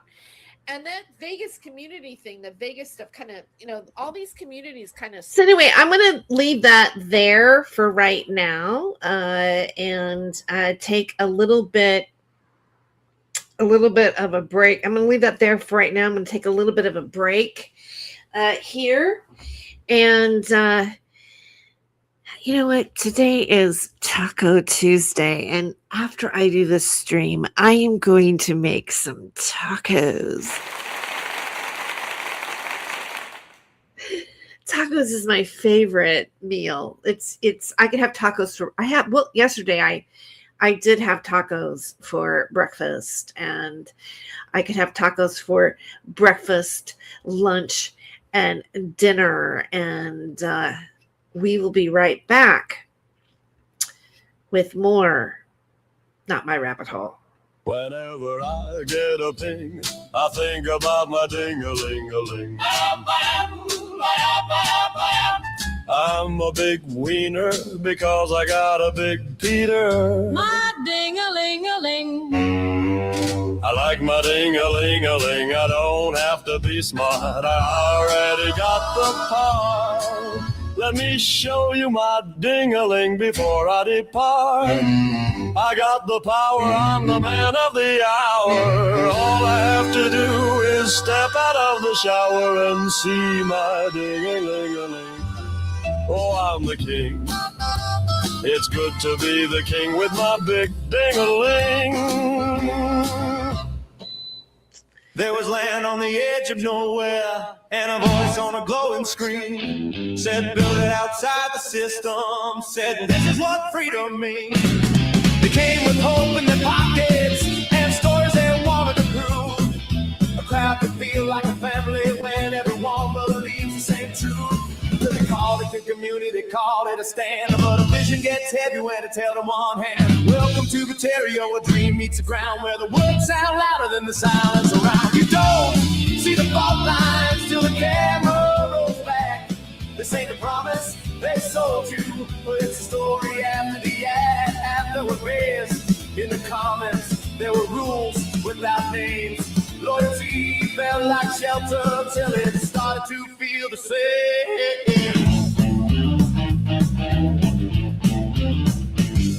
Every joke had a lesson, every line had a side.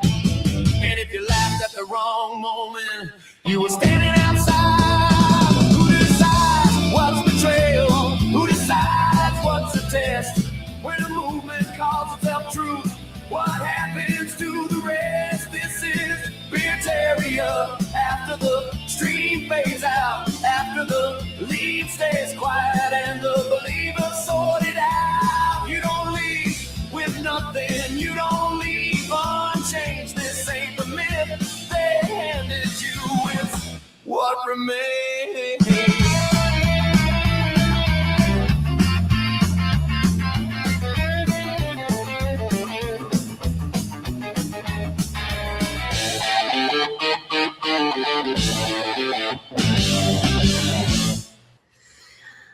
All right, welcome back to Not My Rabbit Hole. And, you know, do you need new running shoes that won't wreck your budget? I got you. For the guys, the Nike Run Defy men's running shoes, lightweight, breathable, and built for everyday miles. Whether you're hitting the pavement or just staying active, these are your go-to. For the women, the Nike Revolution 8 women's running shoes. Comfort meets performance with a sleek design that works just as hard as you do, from workouts to daily wear. It has cushion support and style, and it's everything you expect from Nike without the premium price tag. Quick heads up, I'm part of the YouTube affiliate program, which means I may earn about a 15% commission if you purchase through the links below, tagged below. Check them out. Check out the links in the description. Grab your pair and let's get moving. Nike, just do it. And you know, I'm laughing at that because ironically, in this stream today, there is Owen's father doing the Nike pun, saying "just do it," and I go, how ironic that I picked that to be the two tag products for today. And I want to just show you really quick, like a couple of, what they look like. Okay. So the Nike Revolution 8 running shoes, they're regular $60. If you go through my link, you'll get them for $41.97. That's pretty cool, right? And then if you go to the, the men, it's the, Nike Run Defy men's running shoes, and they're regular $52, and you can get them for $48 on sale. So there's a little bit of a discount on that one. Of course, it comes in different, you can different versions of it. You can click on to have it styled the way you want it to look, right? So yeah. So go through those links and let me know if you purchase it. Well, I'll know anyways because it'll show up. But if you do get one, let me know that you got yourself a new pair of shoes. I want to play just a little bit, just for the fun of it, a little bit of retro not my rabbit hole. Does anybody recognize this voice? You stand away! You stop me alone! You keep saying, oh, you go ahead, you do it. I dare you, I dare you. What want you to do? I'm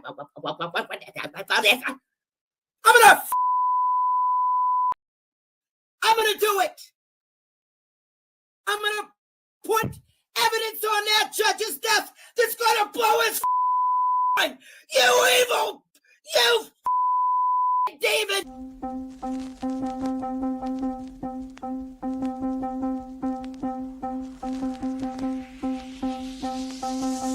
Drink a little water, feel a little better. You do what you gotta, babe. Okay, I think I'm just gonna let that go because it goes into the song, and I don't want to play the whole song, but that is some serious YouTube LARPing right there. That is performance worthy. Woo! Man, I love that. I haven't listened to that clip in ages. Okay, so I want to pick up where there's a little bit more that I want to share with you from another stream that I did about Owen Benjamin, because we're definitely doing the. I see that looks like Sewer King is streaming right now. I just clicked on. I just looked. Okay, so this is from a show called The Wizard. Terry Goes Wizard Hunting. And I because like in the previous clip I show where Owen is plugging his book How to Slay a Wizard, and I actually read a pretty good excerpt of his book. And so let me pull it back a little further here, because to the initial setup, and I'll let a little bit of this play out as well. So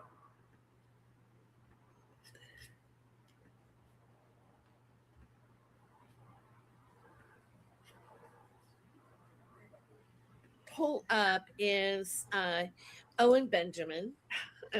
Yes, we are on an Owen Benjamin kick, but he does kind of fit into this category. He has a new book that has come out on Amazon, and this is pretty much what's written on Amazon. So if you go to the Amazon website, this is like the synopsis of what Owen Benjamin's book is about, and it's called The Secret Guide to Word Magic. Spelling is called spelling, cursive is called cursive, and the most dangerous man in comedy just wrote a book explaining why. Owen Benjamin grew up hiding under a cardboard desk to survive a nuclear blast, eating margarine because the food pyramid said so, and learning about heroin from a cop who made him act out an overdose in school. He was taught he descended from a primate through random mutation, that he was spinning on a ball of liquid nickel inside an explosion that came from nothing, and that the stars he saw at night were already dead. Then he was tested on everything and told he was smart because he could repeat all of it. He became a comedian instead. How to Slay a Wizard is about the people who run the tricks themselves, and the one lie at the root of every spell ever cast on a living man or woman. It's not a political book. It's not a religious book. It is a book about manipulation, who does it, how it works, and why it requires your participation to be effective. Starting from the dictionary definition of wizard and working outward through the mechanics of hypnotic language, the economics of flat currency, the psychology of the con, the architecture of propaganda, and the spiritual sickness that turns a liar into a monster. The big bear dismantles every mate. He's a big bear. I'm a big bear. Okay. The big bear dismantles every major spell of the modern age and shows you exactly what they have in common. Every spell follows the same structure. Every spell requires the same ingredient, and the ingredient is you. This book will teach you what a wizard is, what an alchemist is, and why the difference matters. It shows how spells are structured like jokes that never deliver the punchline. It explains why the most forbidden word in America is forbidden and what the vampire myth is actually describing. Okay, so the vampire myth, that is interesting. I'm gonna look up the vampire myth, what that is exactly, but it may be different according to his book. Uh, so American is forbidden, and American is forbidden, and what the empire. Oh, let me give myself the gong on that. That is, where's the gong? Let's give myself the gong. But tongue tied. And now the reboot. The reboot. All right. So go back to Owen here. I looked up the vampire myth real quick because I forgot to do that on that show. So let me add this part in here. Now, according to AI Overview, vampire myths rooted in ancient Mesopotamian and Slavic folklore describe undead, blood-drinking creatures that plague the living. Traditionally, they were reanimated corpses of witches, suicides, or victims of dark magic, often blamed for causing disease and plague. Common lore includes their aversion to sunlight, garlic, and crucifixes, with methods of destruction like stalking, decapitation, and cremation. The video explains the historical origin. Oh, this is a video I'm looking at. I'm not showing you the. There's a video in the AI overview, and because I'm not sharing the screen right now, so you can't see it. But origins: vampires were often believed to be caused by animals jumping over a corpse or improper burial. Appearances: early Slavic vampires were often described as bloated, ruddy, and foul-smelling rather than pale. Habits: besides drinking blood, vampires were often associated with arithmomania, forcing them to stop and count items like poppy seeds or millet scattered about their graves. Protection included burying bodies face down to prevent digging out, placing scythes over graves, or using holy water, garlic, and running water to repel them. Infection: contrary to only being bitten, many myths suggested that merely looking at a vampire or being choked by their presence would lead to turning into a vampire. Origins of the myth: disease. Vampire stories were frequently linked to the plague, rabies, which causes aggressive behavior and fear of light, and porphyria, a blood disease causing extreme light sensitivity. And then geographical origin: while ancient precursors existed, the modern vampire legend is primarily rooted in 18th century Eastern Europe. So anyway, that's the vampire myth that he is referencing. Let's continue. America is forbidden, and what the vampire myth is actually describing. It tells you how to spot a liar before the lie takes root. And at the very end, the book exposes the one lie that has been believed in order for any of it to work on you. It's so simple, you might laugh. That's the point. Once you see the secret spells, you will stop seeing them, and then the wizards can no longer deceive you. And here's the book. Pretty nicely designed. Now, you can get it on Amazon. You can get it on Amazon. And I'm going to read a little, because Amazon gives you a sample of the book. I thought, well, let's just read a little bit of the sample here that's offered. Can you see that there? Okay. Chapter 1, what is a wizard? Definitions, distinctions, and why spellcasting is called spellcasting. Before we do anything else, we need to define some words. This might sound like a boring way to start a book, but it's actually the whole point of the book, so bear with me. The way you define words determines the way you see the world, and the way you see the world determines whether a wizard can touch you. If your definitions are clear, you're armored. If they're fuzzy, you're food. I keep a 1933 Oxford English dictionary next to me, an actual physical book printed on paper that doesn't update itself overnight.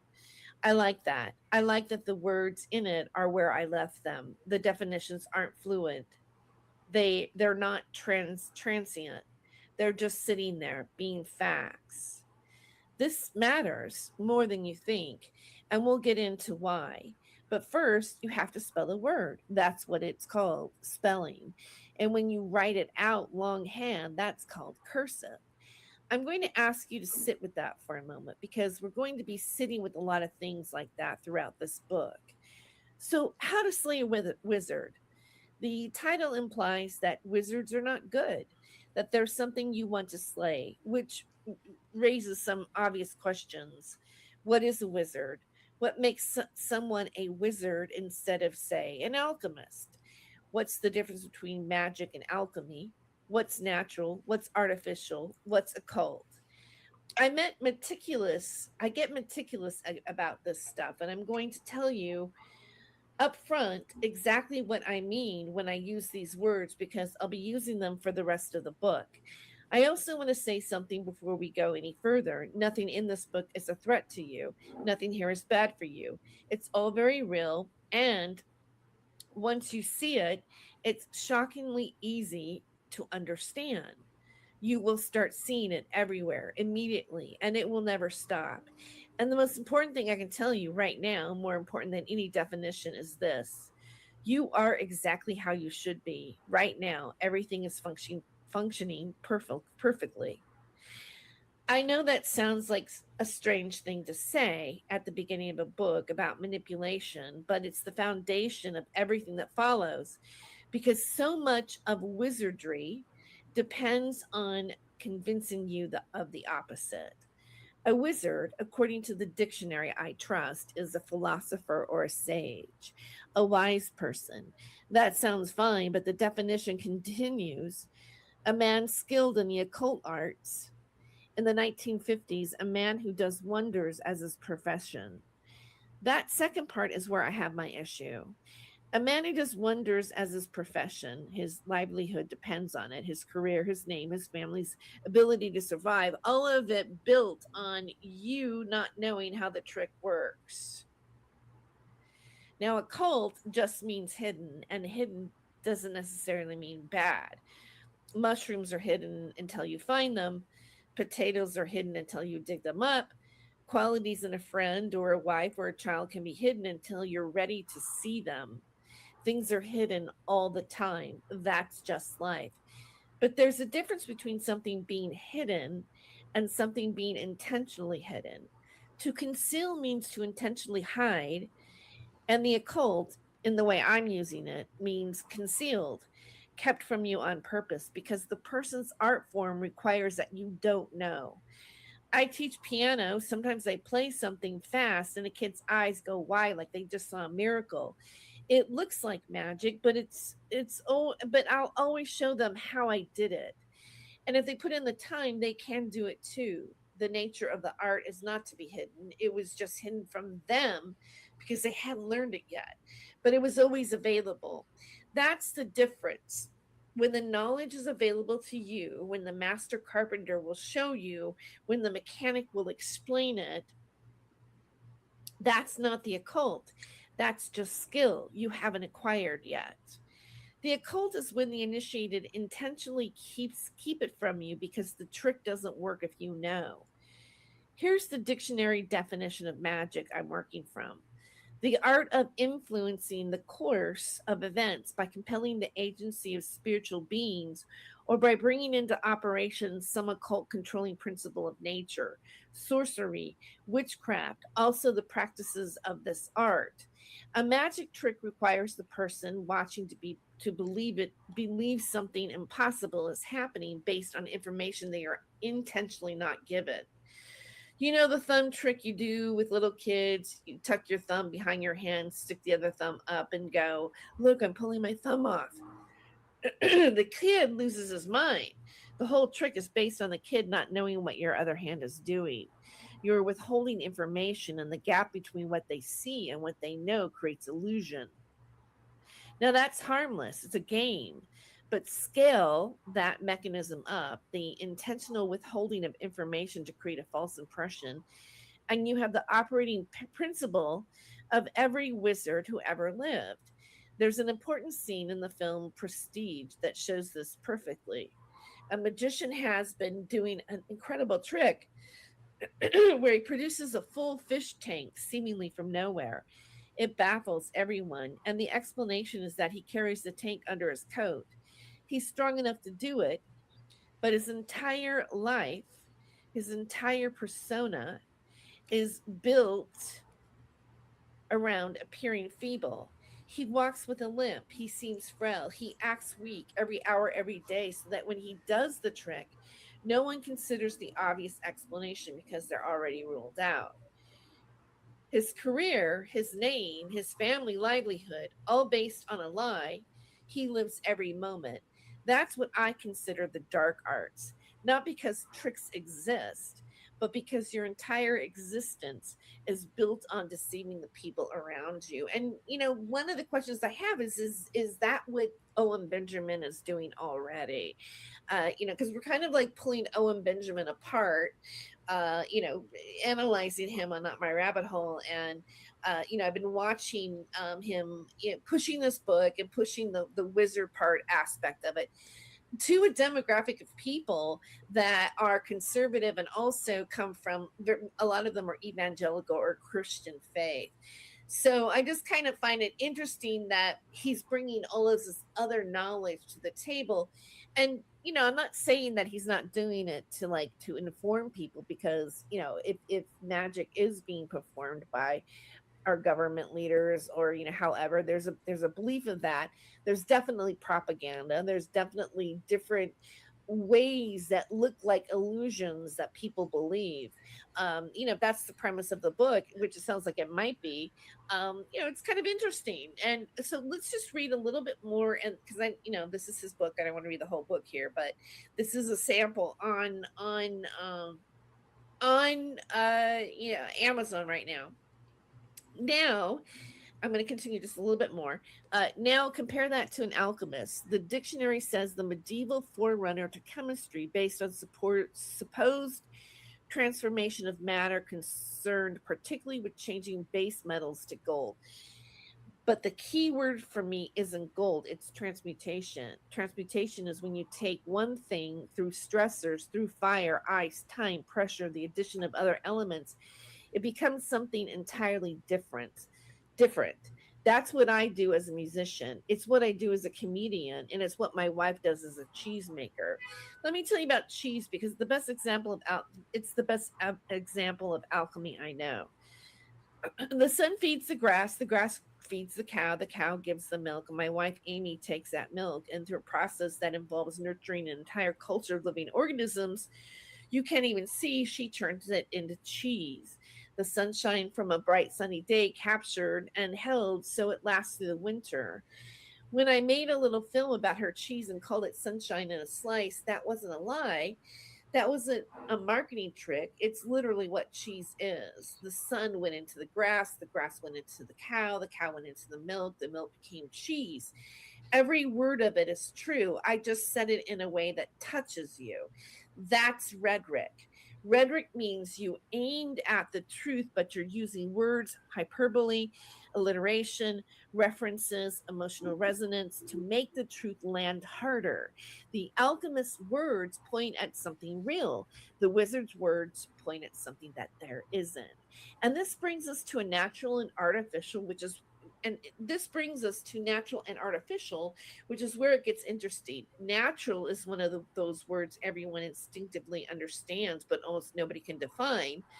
The dictionary tries of law and justice based on the innate moral feelings of mankind, instinctively felt to be right and fair. It's something you just know. You know what natural feels like, that intense sense, that moral compass that doesn't need a textbook. It's what I call the Holy Spirit, though I know that term carries baggage for some people. Call it whatever you want. The point is, you have it, it works, and a lot of wizardry is designed to disconnect you from it. And so, yeah, I'm gonna leave it there. And I don't know. I just bleeped that out there for a second. Let me see. Yeah. Okay. So you see where you can get it on Amazon, and look, you can get it on Kindle for $4.99, unlimited, or oh, you can get it unlimited on Kindle for free. So you can actually read it on Kindle for free, and or buy it for $4.99. So all right, so I'm going to leave it right there. Hey, everybody. This is me, really. I know I was replaying something else that I did the other night on a show called How to Slay a Wizard. I'm not How to Slay a Wizard. That's the name of his book. I did Terry Goes Wizard Hunting was the broadcast that I did earlier this month. And yeah, you can read it on Kindle. I might go ahead and read the whole book on Kindle as well, since it is free. Of course, I have a lot of reading to do with my classes, so we'll see about that. This episode is going to be re-uploaded to my Spotify probably by today, as well as I'll be live streaming this on Rumble and X. They're going to plan that for around 7 p.m. tonight, so I'm going to do a replay of this on those streams too. This concludes my 3 episodes of part 1, part 2, part 3 for Women's History Month, and Not My Rabbit Hole analyzing Owen Benjamin. And for those of you, the only comment, it's funny, everybody's very silent today, very, very quiet chat, although I've seen quite a few people come in and out during this particular broadcast. But the Lord of Darkness 3301, which is Daniel Ryan Dowd, did pop in and say hello for a moment and made his presence known. So welcome, Lord of Darkness. And that should conclude this episode of Not My Rabbit Hole. And now I am going to leave and make some tacos because it's Taco Tuesday. So enjoy this Taco Tuesday, the last Tuesday of the month of March in 2026. God bless you guys, and I'll see you next time.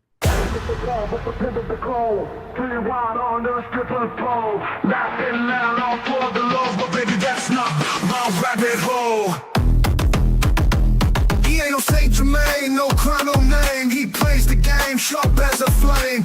Who's to blame for the stolen fame? A shadow dance in the devil's frame. Go in the rabbit hole, losing control, spinning wild on a stripper pole. Laughing loud, all for the love, but baby, that's not my rabbit hole. City lights and sirens scream, truth and lies blend like a dream. Wicked smiles, a clever scheme, chasing gold in the neon gleam. Go in the rabbit hole, losing control, spinning wild on the stripper pole.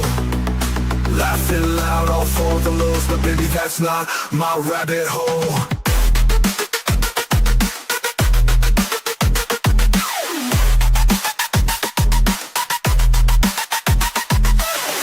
Fast, can't find the ground. Echoes of chaos all around. You chose this dance, this mad parade, but not every choice gets accolades. Go in the rabbit hole, losing control, spinning wild on the stripper pole. Laughing loud, all for the lows, but baby, that's not my rabbit hole. Spinning wild on the stripper pole. Laughing loud, all for the lows, but baby, that's not my rabbit hole.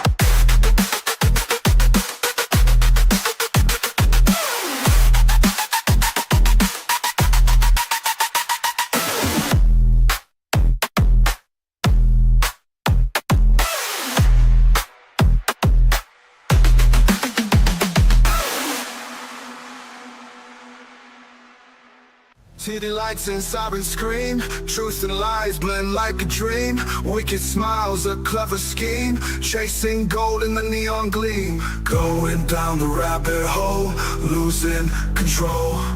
Spinning wild on the stripper pole, laughing loud all for the lows.